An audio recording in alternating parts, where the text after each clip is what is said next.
Hi friends, मैं आपका दोस्त कुमार एक बार फिर से आपका स्वागत करता हूं आपके अपने चैनल मैजिकल एजुकेशन में। दोस्तों, एक बार फिर से मैं आपके लिए यूपी टेट का पेपर लेकर आया हूं। इस बार हम लोग हिंदी का पेपर पढ़ेंगे।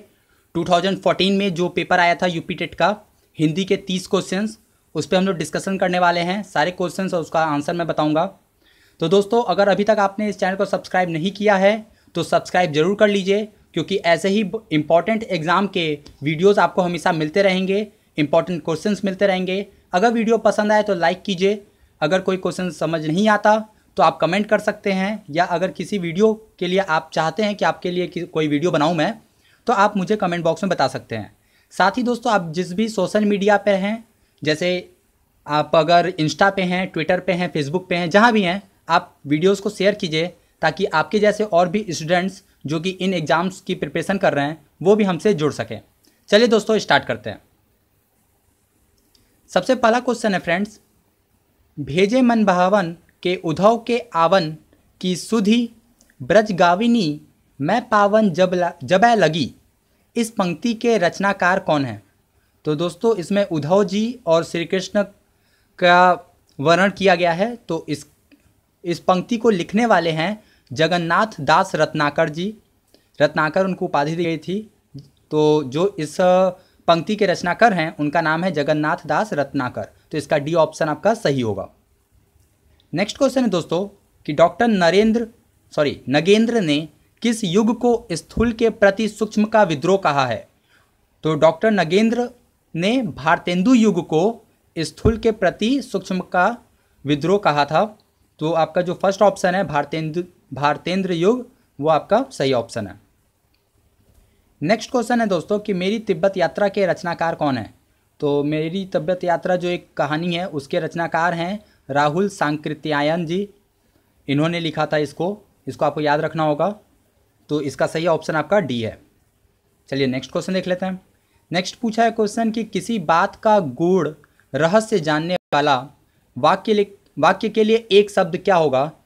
तो इसके लिए ये अनेक शब्दों का एक शब्द आपने अक्सर पढ़ा होगा। जैसे किसी पे उपकार करने वाले को हम लोग कहते हैं परोपकारी, तो उसी तरीके से किसी बात का गूढ़ रहस्य जानने वाले को हम लोग कहते हैं मर्मज्ञ। इसका सही ऑप्शन होगा ए। नेक्स्ट है दोस्तों कि हे राम तुम कहाँ हो, इस वाक्य में कौन सा कारक है? दोस्तों, इसमें हे राम को संबोधित किया जा रहा है, तो मतलब संबोधन कारक है। और आप संबोधन का चिन्ह भी देख सकते हैं, राम के बाद लगा हुआ है, तो उससे भी पहचान सकते हैं कि इसमें संबोधन कारक है। नेक्स्ट क्वेश्चन दोस्तों कि बुढ़ापा शब्द में कौन सी संज्ञा है? तो दोस्तों, बुढ़ापा भाववाचक संज्ञा है। ठीक है, तो मैं संज्ञा पे आपको बहुत ही जल्द वीडियो दे दूंगा। आपको मैं सभी संज्ञा के बारे में बताऊंगा, तो आप बहुत अच्छे से डिटेल में समझ पाएंगे। फिलहाल यहाँ पे बुढ़ापा जो होता है वो एक भाववाचक संज्ञा है। नेक्स्ट है दोस्तों कि उपकूल में कौन सा समास है? दोस्तों, आप हमारा समास का वीडियो देख सकते हैं। 2 वीडियो मैंने बनाए हैं जिसमें 6 टाइप्स के समास के पर हम लोगों ने डिस्कशन किया है। सबके परिभाषा, एग्जाम्पल, उदाहरण सब मैंने दिया हुआ है, आप उसको देख सकते हैं। आप हमारे प्लेलिस्ट को जाके चेक कीजिएगा। तो यहाँ पे उपकूल जो है वो अवयवी भाव समास है। इसका सी ऑप्शन सही होगा। नेक्स्ट है दोस्तों कि वे शब्द जो धातु या शब्द के अंतु में जोड़े जाते हैं उन्हें क्या कहते हैं?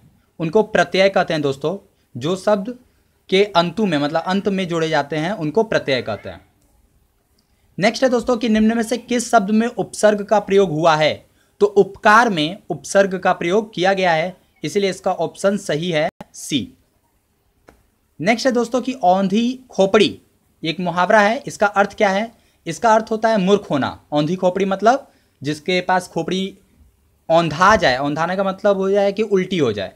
ठीक है, तो खोपड़ी उल्टा होना मतलब मूर्ख होना। इसका ए ऑप्शन सही होगा। नेक्स्ट है दोस्तों कि एक उपन्यास है त्यागपत्र। आपको बताना है कि इसके उपन्यासकार कौन है, मतलब इसको किसने लिखा था। तो जैनेन्द्र जी ने, जैनेन्द्र नाम है इनके उपन्यासकार का, उन्होंने लिखा था त्यागपत्र।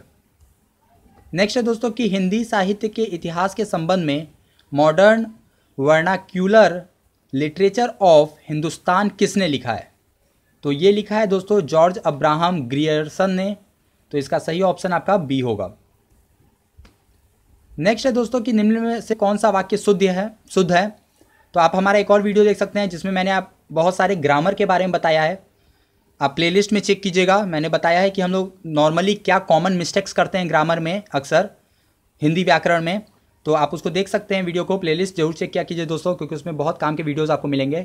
इसमें देखते हैं दोस्तों, तो इसमें तीसरा जो ऑप्शन है, उसने मुझे पास आने को कहा, यही वाक्य शुद्ध है, बाकी सारे वाक्य अशुद्ध हैं।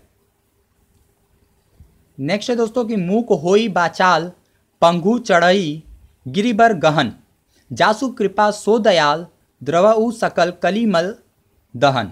ये पंक्ति है, ये एक छंद है। तो इसको बताना है कि ये कौन सा छंद है। तो दोस्तों ये सोठा छंद है।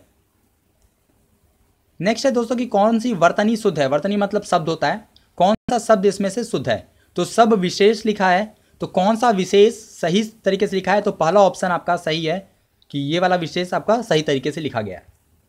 नेक्स्ट क्वेश्चन है दोस्तों कि मैथिली शरण गुप्त ने नहीं लिखा, मतलब इन चारों में से कौन सा ऐसा उपन्यास है या कौन सा ऐसा रचना है जो मैथिली शरण गुप्त जी ने नहीं लिखा। तो कामायनी मैथिली शरण गुप्त जी ने नहीं लिखा है, तो इसका मतलब है कि इसका बी ऑप्शन सही है।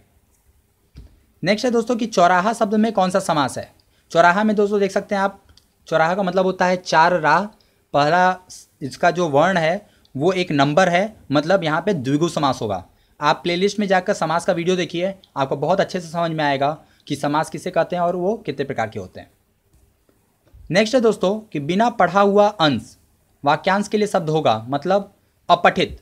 बिना पढ़ा हुआ मतलब जो पढ़ा न गया हो, मतलब अपठित जो पढ़ा न हुआ। तो इसका ए ऑप्शन सही है। नेक्स्ट है दोस्तों कि भाषा शिक्षण के अंतर्गत वर्तनी संबंधी त्रुटियों का निवारण करना चाहिए। तो इसका ए ऑप्शन सही होगा। वर्तनी का शुद्ध उच्चारण एवं लेखन अभ्यास करवाकर, मतलब बार बार उच्चारण करवाकर और उसको बार बार लिखवाकर हमें इसका अभ्यास करना चाहिए। नेक्स्ट है दोस्तों कि बच्चों के भाषा प्रयोग की दक्षता, मतलब क्षमता विकसित करने के लिए आवश्यक है। उसके लिए आवश्यक ये है कि पहला ऑप्शन इसका सही होगा कि उन्हें सुनने और बोलने की पूरी आज़ादी हो। बाकी ऑप्शन आप देख सकते हैं वो गलत हैं। हाँ, बच्चों को सुनने और बोलने के लिए अगर पूरी आज़ादी दी जाए तो उनकी जो भाषा का प्रयोग है वो विकसित होगी।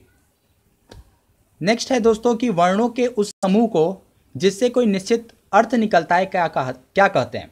तो वर्णों का समूह दोस्तों शब्द कहलाता है, अगर कोई उसका निश्चित अर्थ निकले तभी, ठीक है। तो वर्णों के समूह को हम लोग शब्द कहेंगे, लेकिन एक कंडीशन है कि उसका एक निश्चित अर्थ निकलना चाहिए। नेक्स्ट है कि वे कथन जो आपसी व्यवहार में सामान्य रूप से प्रयुक्त होते हैं उनको कहते हैं दोस्तों अनौपचारिक कथन। ऐसे कथन जो आपसी व्यवहार में प्रयुक्त हों उनको कहते हैं अनौपचारिक कथन, मतलब ए ऑप्शन सही है। नेक्स्ट क्वेश्चन है दोस्तों कि निम्न में से किस पत्रिका का संबंध इलाहाबाद से है। तो हिंदी प्रदीप एक पत्रिका है जो कि इलाहाबाद से संबंधित है।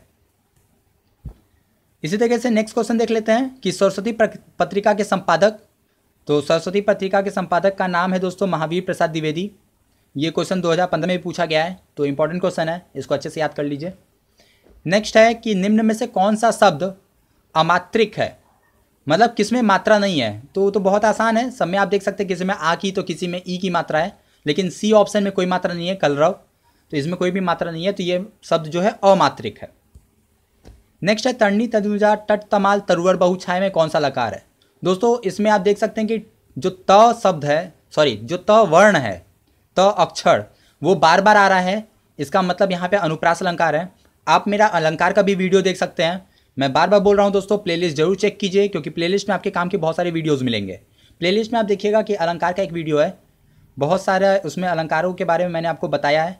तो उसी में से अनुप्रास भी एक अलंकार है, जिसमें अगर वर्णों की बार बार आवृत्ति होती है तो वहाँ पर अनुप्रास अलंकार होता है। तो इसका ए ऑप्शन सही है। नेक्स्ट है दोस्तों कि रामचरितमानस में कांड का सही क्रम है। तो सबसे पहले दोस्तों बाल कांड हुआ था, मतलब राम जी का जन्म, उनके बाल्यावस्था के बारे में।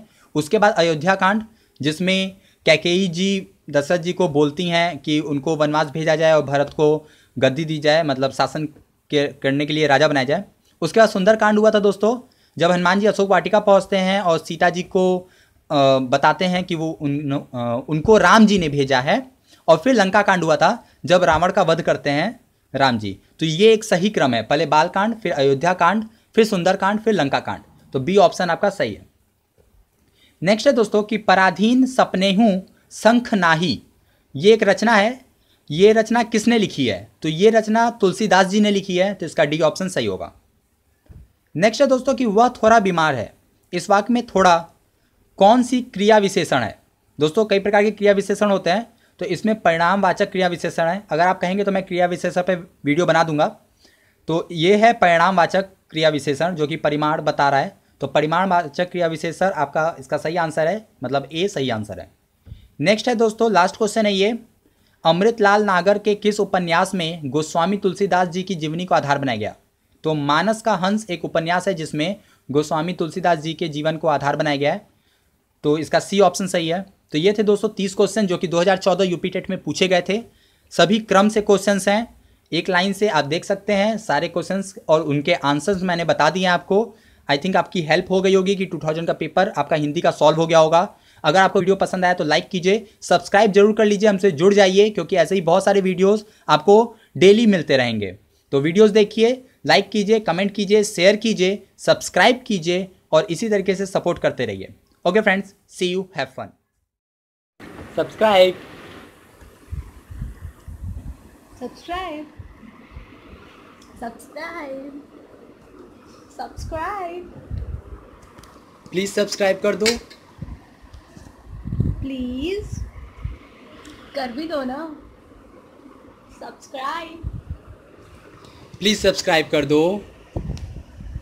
Please, please, please. एक बार तो कर दो। कर दो ना यार। प्लीज़ सब्सक्राइब कर दो, इस बार तो कर दो। प्लीज कर लो ना सब्सक्राइब। कर भी दो प्लीज। Subscribe subscribe subscribe. आप इस चैनल को जरूर से सब्सक्राइब कर लो प्लीज़।